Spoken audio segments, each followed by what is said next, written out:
नमस्कार दोस्तों। आज हम बात करेंगे कि पितृ आना, देवी देवता आना क्या होता है? ये क्यों आते हैं?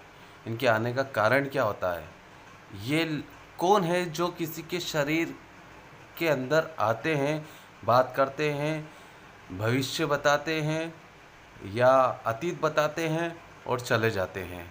किसी की समस्या दूर करते हैं या समस्या आने वाली होती है उसके बारे में बता देते हैं और चले जाते हैं। कई बार सपने के थ्रू बताते हैं, कई बार किसी के शरीर में आकर बताते हैं।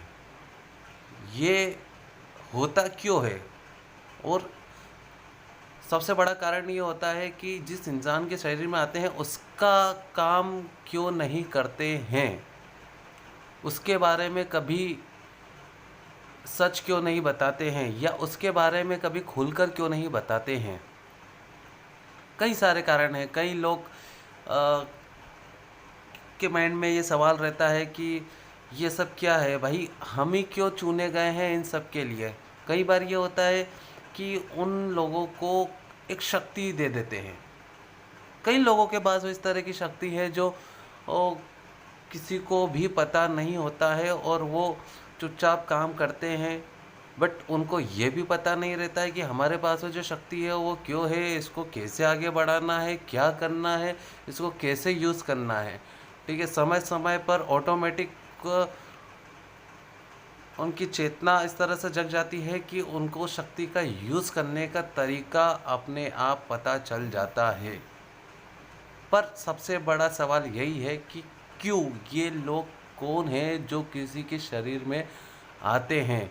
अगर ये सच में अगर देवी देवता या भगवान है तो फिर मिनटों में समस्या क्यों नहीं सॉल्व करते हैं या हर चीज़ का 100% जवाब क्यों नहीं मिलता है? आज हम देवी देवता के बारे में बात करते हैं कि कोई भी इंसान किसी देवी इतना पूजा नहीं करता है, उसके शरीर में एक समय के बाद में ऑटोमेटिक शक्ति प्रकट हो जाती है और उसको सारी चीज़ें पता चलने लगती है। कई लोगों का भविष्य वो बताने लगता है। तो ये क्यों होता है? तो उसका सबसे एक मेन कारण ये होता है कि जो इंसान कभी उसने पूजा की हो या नहीं की हो, ठीक है ना, कोई सिद्धि प्राप्त करने की कोशिश की हो या नहीं की हो, ठीक है ना, बट फिर भी उसके शरीर में एक शक्ति आ जाती है और वो बात करने लगती है, लोगों का काम करने लगती है।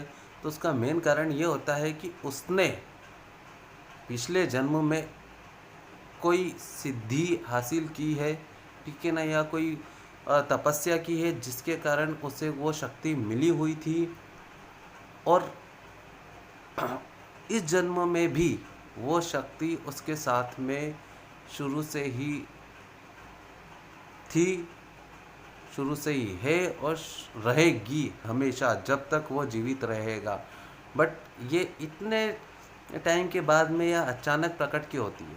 ठीक है, तो अचानक प्रकट नहीं होती है भाई, ये हमेशा आपके साथ में रहती है बट आपको या किसी और को पता नहीं चलता है। जब समय आता है या ऐसा कोई समय आता है कि आपके ऊपर विपत्ति ज़्यादा आ गई है या आपके समस्या ज़्यादा बढ़ गई है, तो उस शक्ति को सामने प्रकट होना पड़ता है। या एक समय ऐसा आ जाता है कि जो आपकी जो शक्ति रहती है वो ऑटोमेटिक कुदरत उसे नेचुरल उसे याद दिला देती है और उसके बाद में आप अचानक धार्मिक बन जाते हो, पूजा पाठ करने लगते हो, ठीक है, उस इष्ट को मानने लगते हो जिस इष्ट का आपके ऊपर आशीर्वाद होता है।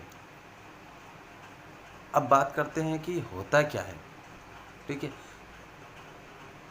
तो भाई ये वो शक्ति होती है, ठीक है, जो परमपिता परमात्मा, जो हमारी ब्रह्मांड की जो सबसे बड़ी शक्ति है, जिसको आप जगदम्बा, शिव, महाकाल, विष्णु भगवान के रूप में आप पूछते हो, तो ये उनके भक्त रहते हैं जो आपकी या उन लोगों की सेवा के लिए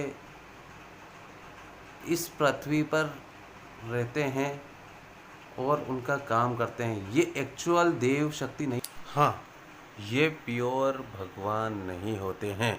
अब इसके बारे में मैं और ज़्यादा तुमको जानकारी दूंगा, मगर अपने अगले वीडियो में।